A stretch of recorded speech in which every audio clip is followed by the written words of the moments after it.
April 17th, 1961. 3 o'clock in the morning, the Caribbean Sea is pitch black. A small flotilla of rusty cargo ships drifts silently toward the southern coast of Cuba. On board are 1,400 men. They are nervous, they are seasick, they are heavily armed. They are known as Brigade 2506. They are Cuban exiles, trained in secret camps in the jungles of Guatemala by the CIA. Their mission is simple: land on the beach, secure a beachhead, trigger a national uprising, and overthrow Fidel Castro. They were told that the American military was right behind them. They were told that the sky would be clear of Cuban planes. They were told that they would be welcomed as liberators. They were lied to.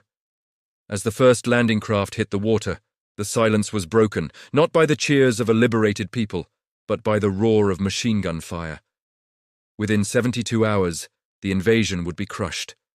The survivors would be rotting in Castro's dungeons, and the President of the United States, John F. Kennedy, would be left holding the pieces of the greatest humiliation in American intelligence history. This was not a mission. It was a suicide note written by the CIA. Welcome to the Shadow Dossier. Today we declassify the disaster known as the Bay of Pigs. To understand how the United States walked into this trap, we have to go back to 1959. Fidel Castro had just marched into Havana, smoking a cigar and promising a revolution. At first, the US was cautious. But when Castro started nationalizing American sugar companies, seizing casinos run by the mob, and making friends with the Soviet Union, Washington panicked. Communism had arrived in the Western Hemisphere, just 90 miles from the coast of Florida. The CIA, under the legendary director Allen Dulles, believed they had the solution. They had done this before. In 1954, they had overthrown the government of Guatemala with a handful of paid rebels and a radio station. They called it the Guatemalan solution. They believed they could do the exact same thing in Cuba. They were arrogant, they were confident, and they were dead wrong. The plan was codenamed Operation Zapata. The idea was to train a small army of Cuban exiles, the Brigade, and land them in a remote swampy area called the Bay of Pigs, or Bahia de Cochinos. The CIA chose this spot because it was isolated. They thought the swamp would offer protection. They thought the remoteness would allow the brigade to build an airstrip before Castro could react. But the plan was flawed from the very first moment. The CIA operated on a fatal assumption. They believed that the moment the brigade set foot on Cuban soil, the Cuban people would rise up against Castro. They believed the underground resistance was strong. In reality, Castro's secret police had already infiltrated the resistance. He knew they were coming. He knew exactly what the game was. The operation began with a deception that fell apart almost immediately. On April 15th, 2 days before the invasion, 8 B-26 bombers took off from Nicaragua. These were American planes, but the CIA had painted them with Cuban Air Force colors. The plan was to bomb Castro's airfields, destroy his tiny air force on the ground, and then claim that defecting Cuban pilots had done it. The pilots hit some targets, but they missed most of Castro's planes. The deception failed miserably. One of the defecting pilots landed in Miami, and reporters immediately noticed that his machine guns had tape over the barrels. They hadn't been fired. The United States ambassador to the UN, Adlai Stevenson, stood up in front of the world and showed photos of the planes, claiming they were Cuban. When it was revealed that they were actually CIA planes, Stevenson was humiliated. He had lied to the world without even knowing it. President Kennedy, terrified of being exposed as the aggressor, made a fateful decision. He cancelled the second wave of airstrikes. He ordered the planes to stand down.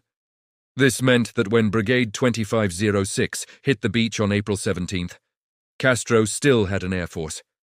The landing was a nightmare. The CIA analysts had looked at aerial photos of the Bay of Pigs and identified dark spots in the water as seaweed. They told the frogmen that they could just float over it. When the landing craft arrived, they hit those dark spots with a sickening crunch. It wasn't seaweed, it was sharp coral reef. The boats were ripped apart. Engines stalled. Men had to wade hundreds of yards to the shore, carrying heavy equipment while sinking into the mud. As dawn broke, the sky turned against them. Castro sent his T-33 jets and Sea Furies. They didn't attack the soldiers on the beach at first. They went for the supply ships. The Houston and the Rio Escondido, the ships carrying the ammunition, the medical supplies, and the radios, were blown out of the water. The Rio Escondido exploded in a massive fireball that looked like a nuclear bomb. The brigade watched from the beach as their supplies sank to the bottom of the Caribbean. They were stranded. They had almost no ammunition. They had no food. And they had nowhere to go. On the beach, the fighting was brutal. The brigade fought with incredible courage. These were men fighting for their homeland. Doctors, lawyers, students, fathers. They held off waves of Castro's militia.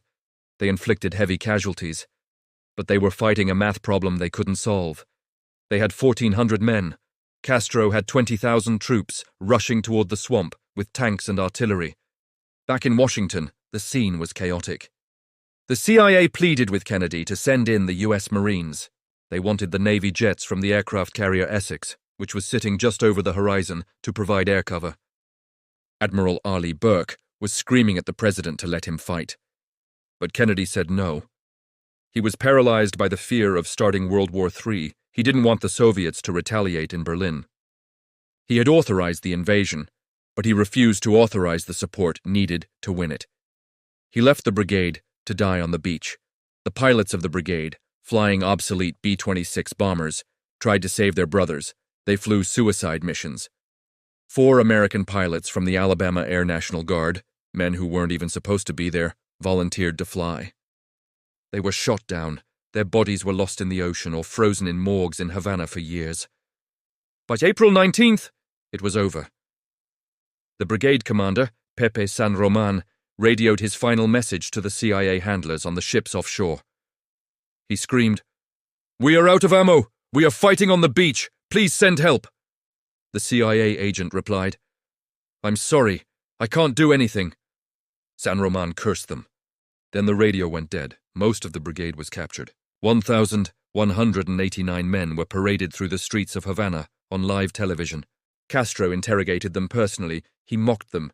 He used them as propaganda trophies to humiliate the Yankee imperialists. The aftermath in Washington was brutal. Kennedy was devastated.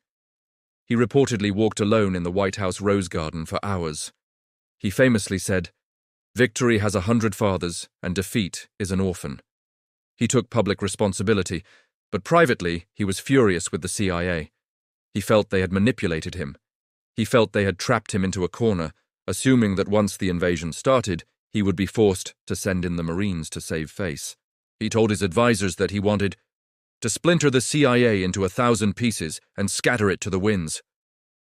Allen Dulles, the legendary spy master, was fired.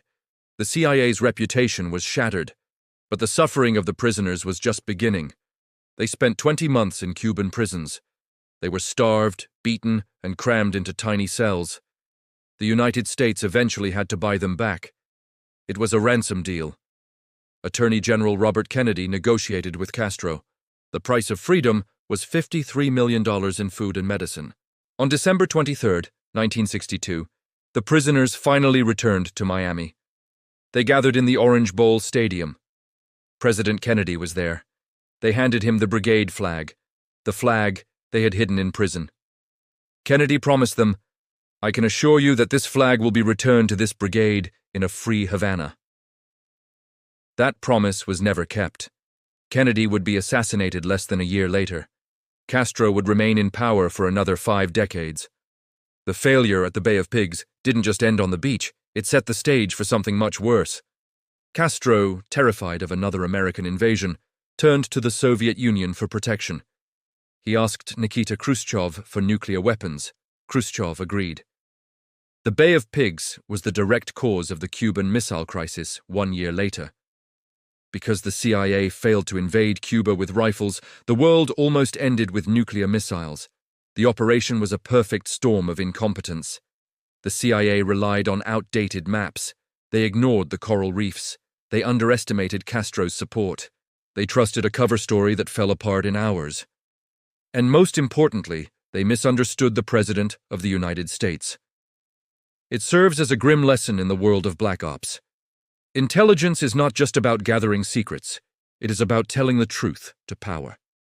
When spies start believing their own propaganda, men die on beaches, and nations are brought to the brink of ruin. This concludes the file on the Bay of Pigs. But while the CIA was failing in the swamps of Cuba, another storm was brewing inside the United States. The FBI was hunting for a different kind of threat. Next time, we open the file on one of the most damaging traitors in American history.